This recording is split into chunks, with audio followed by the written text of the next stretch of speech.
Hi, my name is Grant Oliphant, and welcome to Stronger Than This. This is a special podcast series of candid COVID-19 related conversations. It is not our regular We Can Be season. Stay tuned for that later this year. The Stronger Than This series is recorded remotely with a quick turnaround time from recording to release and with minimal editing. These episodes give a unique, unvarnished opportunity for deeper insight into the current crisis.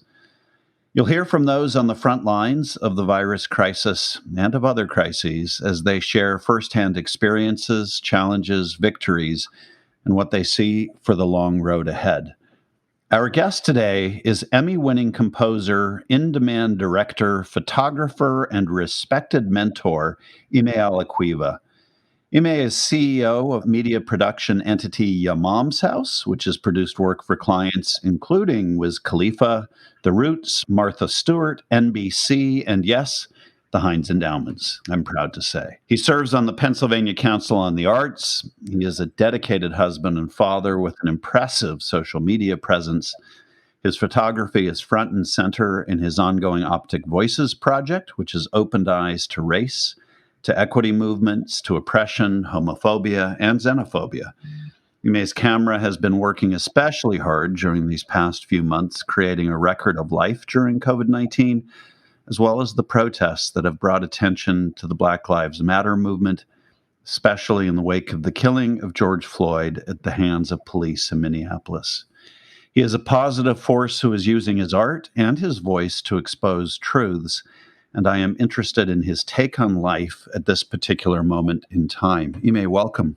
Hey, thank you for having me, Grant. I appreciate you, man. I apologize for the long intro, but it gets longer every time I interview you because you got a lot going. You got a lot going on, and it's always so fun to be with you. You know, you're just this amazing force, and you have been since I first met you, at least in my life. I love who you are, and I love what you stand for, and I want to start out by saying thank you for the spirit that you put out into the world.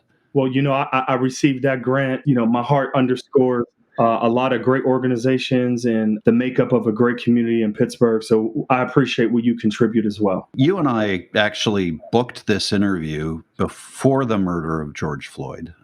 So we were going to talk about life during COVID-19. And you and I wanted particularly to talk about that from an artist's perspective and also to get into race disparities as well, of course, because that's part of the story. Sure. But then this other thing happened and life has changed.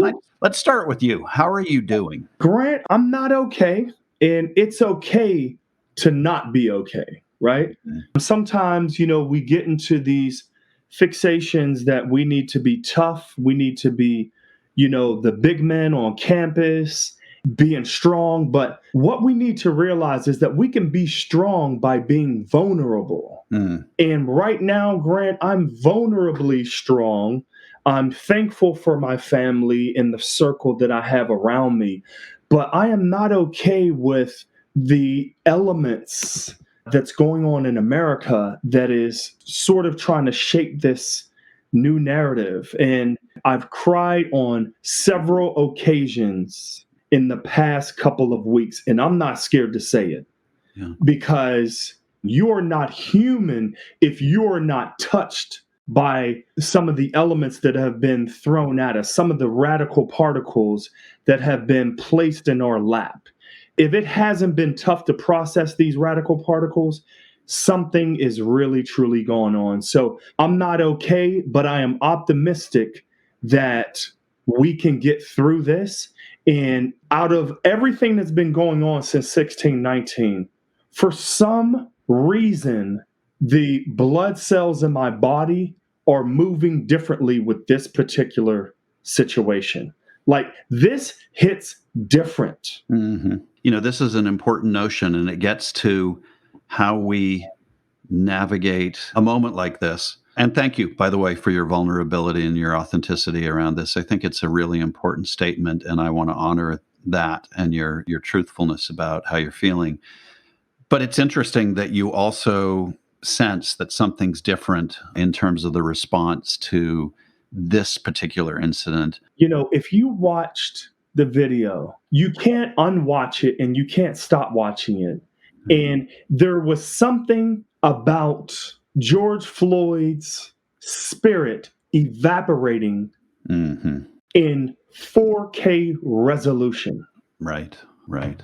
Here's a grown man, Grant, Mm-hmm. that is telling you that he can't breathe. Mm-hmm. He's in handcuffs. He's on his belly. And then there's a human being stopping his oxygen supply. Yeah. What tore me to shreds in my heart was this grown man, despite his mother transitioning 2 years ago, Mm-hmm. she passed away, Grant. He called out to his mother. Yeah. Yeah. It was. There's something about knowing that your spirit is about to transition to another dimension Mm-hmm. Mm-hmm. where everything drops and you literally call on the only thing that is left in your heart to call out to. And it was his mother. Yeah, that hits home as to your point. So did the video, and the video captured something so elemental. You're by nature an optimistic person. How are you maintaining your optimism? How are you feeling about that at the moment? And your Yeah. innate hopefulness. Shout out to Julius Boatwright from Still Smiling. He's doing some exceptional work surrounding how important therapy is, right? Mm, And what allows me to be optimistic at these times, at these dark valleys that we have to navigate through, is art. Like, this is my therapy. When I'm having tough times, when I'm having rough days, and Grant, when I go out to these protests and I put together, these films and these crystallizing digital elements, I don't do it from a sense of this is my job, this is what I do. When our children ask us the question, what did you do during these times? Because we're all going to get the question. right. We got to have an answer for them. So when I go out and I do these projects, I do it from a very therapeutic standpoint, and I extract the positivity and the therapeutic benefits out of doing for others. Yeah. I will continue to produce the truth through a piece of glass, because that is my pen. That is my sword. That is my bat when we show up in the alleyway and it's ready to pop off. I'm not going to build foam boards with sayings on it. That's not the way I fight. Right. I don't fight that way, and I never fought that way. I always fought through the arts and through transparent digital media. So powerful. I also think you captured something really critically important there. There's a notion that one of the best ways to get over what we're feeling and the pain we're suffering from is to help another human being. Is art for you an expression of how you try to help? Yes. When you think about it, Grant, we're in this life to borrow everything. Mm, When you are on earth, you are borrowing everything. So right. you have to make the best out of what you borrow in this lifetime. Mm-hmm. Artistically, you have to borrow and contribute to what you borrow. When you go to the local library and you take out a book, you are borrowing a book, but it is your duty to extract the information and apply it and fossilize it for your mission. Mm. It's very similar to art. You have to make the best of what it is that you want to do, master it, and then give it back out. So I want to talk about a couple of pieces of art that you've done because I think they capture the spirit of what you're talking about. The Grown Folks video that came out before all of this happened, just a few months ago, really captured a sense of the frustration that is being felt and also the hope that is alive. Tell us a little bit about what inspired that video, and would you set it up for us? Yeah. Shout out to Masai Turner and Achilles Soon, who are the individuals that create the group Grown Folks, which is, I like to consider hip hop for grown people. They don't curse in their music. There's, very positive molding with their messaging.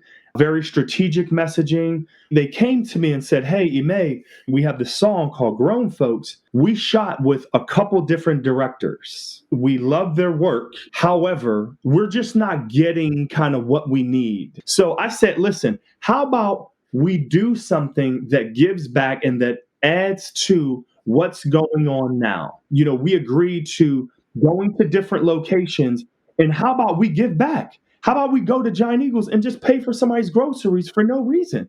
So what if we get kicked out? If we get kicked out, all right, cool. How much is the bill? $250? Let's go. Let's roll up to a gas station. Stay in your car. Let's pay for the gas.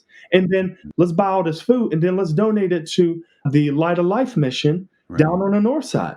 Because, you already know homelessness hits me hard. So I said, let's do that. And we filmed these different things. And then here's the other thing. How about I edit the video as if it's alive on Instagram? When you look at the video, it looks like you're going on Instagram and looking at somebody's IG live in order to really gather that palpable connection with the times that we're in. It went viral. It was received very well. This is the power of the arts at a time like this. And during COVID-19, this pandemic, where would we be without music? Where would we be without paintings? Where would we be without poems and movies? Art is catalytic to the time we're in. Well, you've actually posted about this. And one of the things, I have one of your quotes here that it amplifies it nicely. If you think the arts are useless, you wrote, try to spend your quarantine time without music, books, poems, movies, paintings, and photos. I profoundly agree with that. I think, the bland word that we use in this society is content. Yeah. But what it really is stuff that touches your soul. And I think the Grown Folks video exemplified that. I think we're all experiencing this. We're looking for things that can feed us because we're so uncertain and insecure in this moment. We don't know what's going on. We don't know what's going to happen. Mm-hmm. What do you see in the months ahead for the artistic community? I think there's been a lot of creativity. Sure. Because of COVID. I think there has been in the context of the anger that society is currently feeling. But we've still got a year of uncertainty around COVID ahead of us, at least. Sure. And we've got deep uncertainty about what will happen with the economic fallout from that and with all of the issues related to civil rights and human rights in our country. Yes. Where's art going to be in this mix? All right. Here we go, Grant. If you do not come out of this better, you weren't doing what you were supposed to do. I'll repeat that. If you do not come out better from this time, you weren't doing what you were supposed to do. This is a crucial time in American history where you can really create that book or shoot that movie or build that script or work on that painting that you wanted to do or create relationships with family members that, you haven't created relationships, period. Because let's be real, 4 months ago, a lot of us were letting life get in the way of living. And now we have this pocket of time to say, hey, listen, even though we're going to moonwalk, even though it's going backwards, if you do it right, it looks great. So a lot of artists need to figure out what their moonwalk looks like because we have so much time on our hands and pandemics perpetuate purposes. This pandemic perpetuated my purpose more than ever before. I've heard people say that as they've debated that point, that is both right and it can be unkind to people who are feeling deep distress and anxiety and mental health challenges during this time. And how, with somebody who's struggling with their creative capacity, but just almost have to muster the energy to get out of bed in the morning, how do you help them think about the statement that you just made? So here's the thing. Of course, I understand that. I'm extremely sensitive. My wife is bipolar. She helps me to understand the sensitivity that surrounds mental health. So I deal with it on a direct basis, 24 hours a day. Yeah. So, I say that out of positivity and out of us realizing that, we could get to that next level, regardless of what adversity faces us. And we can't look at this as an L, because if you bend an L long enough and strong enough, eventually you can get a W out of it if you bend it the right way. Yeah. My wife has taught me that in witnessing, kind of her Right. adversity and her being better than ever before today than she ever was. Right. So I understand how to dance around that, but also how to help others and how to let them know that there are multiple resources where we can get out of this and we can get through this together. Yeah. And I don't want people to use this COVID as a conqueror. That's just one more way of letting life get in the way of living, is your Period. point. Letting life get in the way of living. Yeah. We will beat this, Grant. Right. We've overcome almost every adversity that we faced as a nation. We will get through this too. I'm not going to speak about the leadership because I'm not going to get all political. That's not what this is about. But we will get through this stronger than we ever have. And it's important to acknowledge we do have toxic and bad leadership at a moment in history when we need something better. But I think what you're pointing out is that calls on us to be better. Period. We got to remain optimistic. We got to remain open. And we have to be more inviting than we ever have been in the history of our country. Right now in 2020, Kobe, COVID, George Floyd, Right. and we're only 6 months in. Yeah. But that is no excuse to not put together a strategic plan to reshape the narrative of what America looks like. You actually serve on the Pennsylvania Council for the Arts. Yeah. So you have a personal view into how the economic fallout of COVID-19 is affecting the arts community. Yes, indeed. As I understand it, the southwestern Pennsylvania is probably losing upwards of $1 million in the Council of the Arts funding as a result of this. What is the impact on the arts community likely to be as a result of the pandemic? So, we definitely face some adversities. The state froze 1 million in arts funding. All 67 counties are feeling the blow. What we are doing in order to sort of orbit around this situation and what we feel is necessary to cover is the fact that we are making decisions, with our new strategic plan that surrounds and supports social justice, which has everything to do with how we fund. In building our new strategic plan, in addition to providing abundant resources for arts organizations and groups on how we're going to get to the next year. Let's be honest, much of 2020 is a wrap. Right. Like, start planning for 2021. Yeah. Even if they came out with a vaccine tomorrow, Grant, that's why I'm on a lot of committees right now to help bring about how we're going to get through this through artistry. Pittsburgh Council on the Arts, that's good. That's fine and dandy on a statewide level. But on the local level, I'm connecting with organizations like the NAACP and how we can reshape a new NAACP and how we can use digital media products and artwork and art platforms in order to bring about awareness.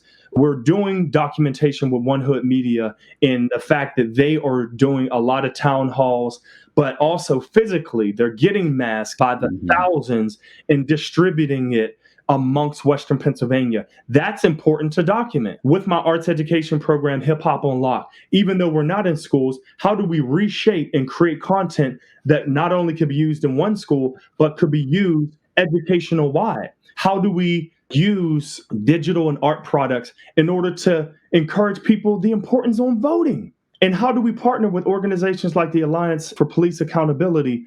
I think that is how we can help get out of this brunt of the fact that we did lose 1 million, but where do we gain equity in other areas? What do you want foundations like the Heinz Endowments to remember, just as you would hope the PA Council on the Arts would remember? What do funders, I hate that term, but what do they have to, would you hope they would remember, given your perspective as an artist and as a Black artist and as a person with a broad perspective on what's happening with the arts in our community in America? Absolutely. So what I want funders to really, really understand is that, when it comes down to situations like this pandemic, no one had the blueprint. Mm. Organizations, funders, nonprofits, artists alike, myself. So what I want funders to really recognize is the sensitivity and the importance of the arts and how the arts ties in to the ecosystem of how everything works. Mm.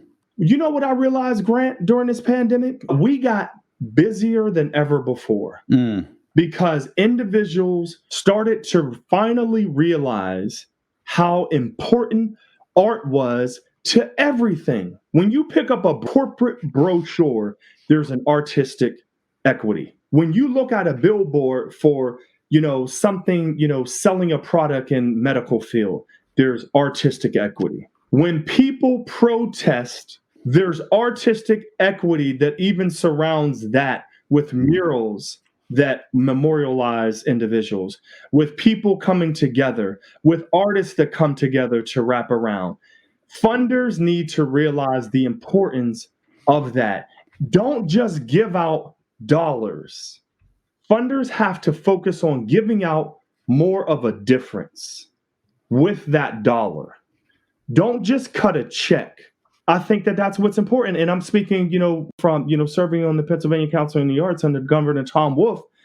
We have to fight more as funders and not fund more as funders. We need to fund to be catalytic and to dig more deeper into the vessel of how important the arts are to this country. Yeah.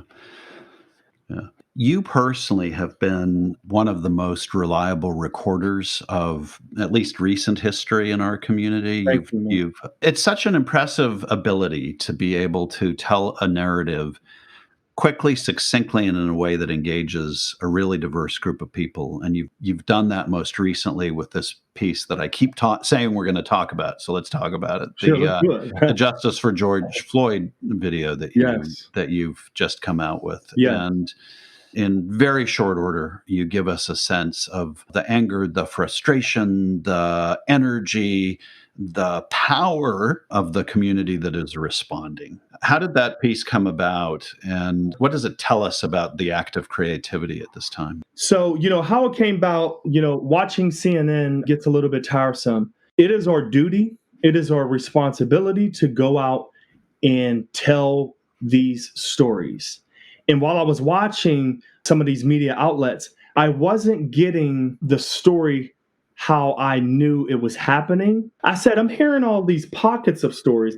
How about I get up and I go into the trenches of what's happening? I'll put on my mask with my coffee filter. I'll put on my gloves with my spray hand sanitizer. So I'm CDC compliant.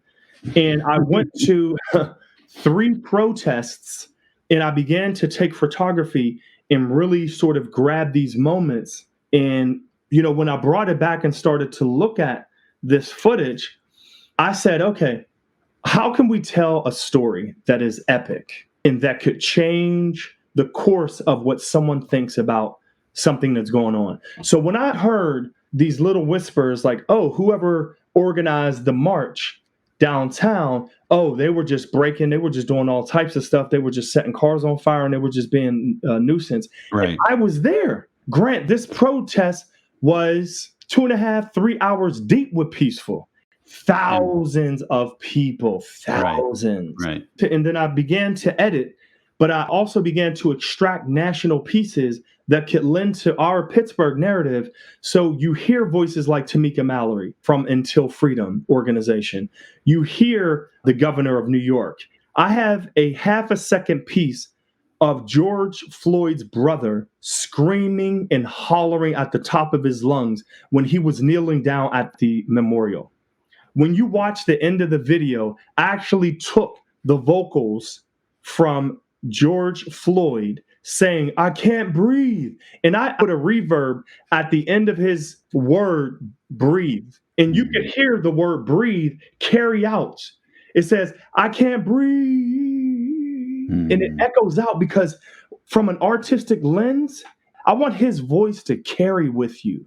Yeah. And I want you to do something about that. Because if you don't do something about hearing him say, I can't breathe, how are you living? Where are the instruction manuals for your life? Because I want to know. Yeah. You've just asked the question that I think is the question of the past 400 years. You capture a sentiment in the video, and I think in your posts from the protests, and you actually say it this way. I've got it in front of me. You say, it hurt to take this shot. Black men are hurting more than ever before. And it's a photo of a Black man embracing someone else. And I'm sorry, I don't have their names. He's crying. And, it's a difficult image to look at. And you say it was a difficult image to shoot. Is this the shot you remember best from the photos you've been taking? And then what is the place of it in terms of what's memorable about what you've been shooting? So the name of that photo is Crying Shoulders. And there was a gentleman in the middle of the protests. Someone was speaking on the bullhorn. And I'm filming this. And I look to my right. I look over to my right. And this gentleman, bless his heart, I don't know his name. I don't know who he is. He bursts on the platform and he doesn't need a bullhorn. He just literally screams at the top of his lungs, we have to fight for what's right. I mean, and you just see his whole face change. And he was so genuine in his scream. Everybody stopped and started listening to him. You could hear a pin drop in the protest. So after he said what he had to say, he got off and he grabbed the first person. Yeah. I don't know if he knew her. I think he didn't know her. She opened her arms and he fell into her arms and could not control his cry. That cry that actually interrupts your breathing?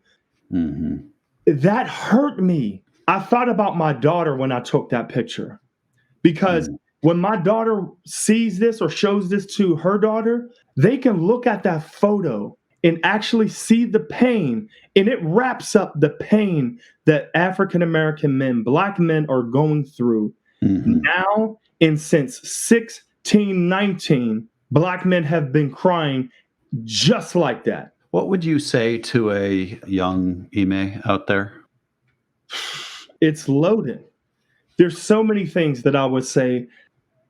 Be open-minded to understand that what good is a risk if you don't take it.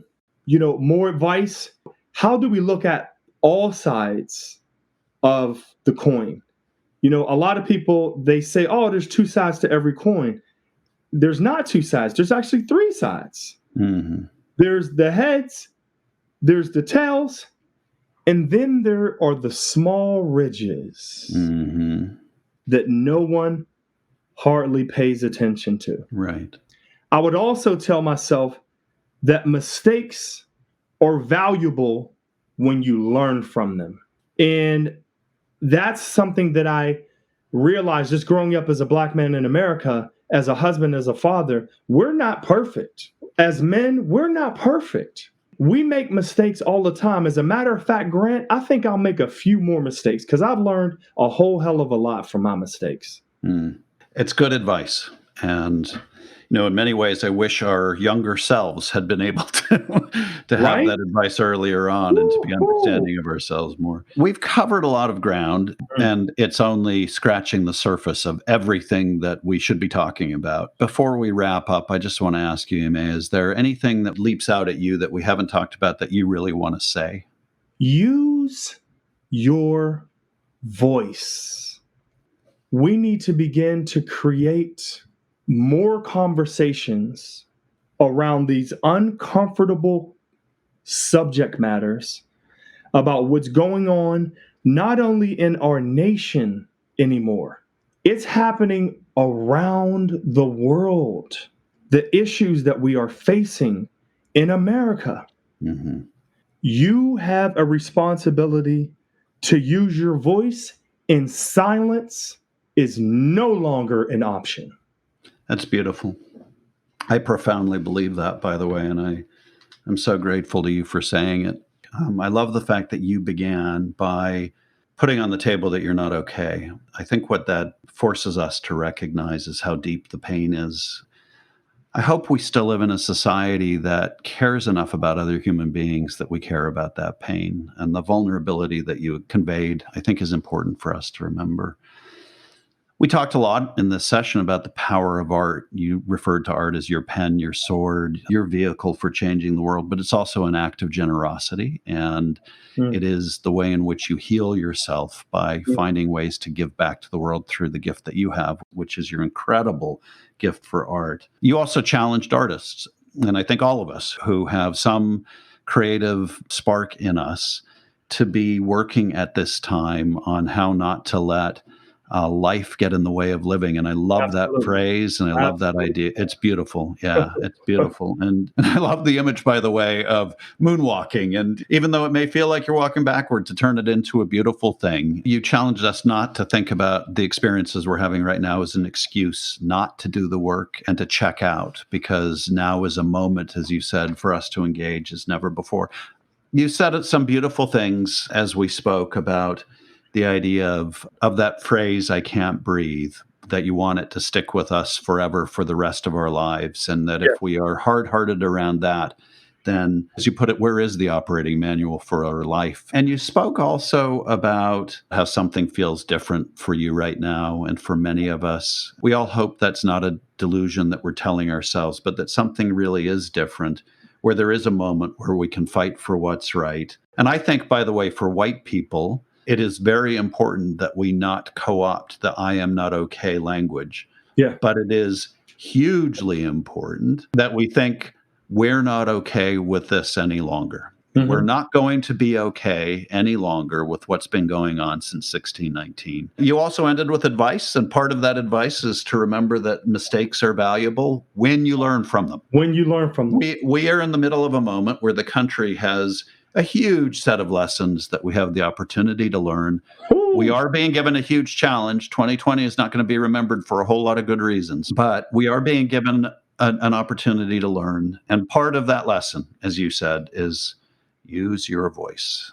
Emmai, you're an amazing human being. I appreciate you, Gio, man. We really appreciate what you're doing. We appreciate your voice and just having this platform, this podcast, to really shine light in a lot of these dark crevices that have been covered up for centuries. Thank you for that. And thank you for being here and for being so generous with who you are. Thank you, man. All right. Take care, Gio. Peace, bro.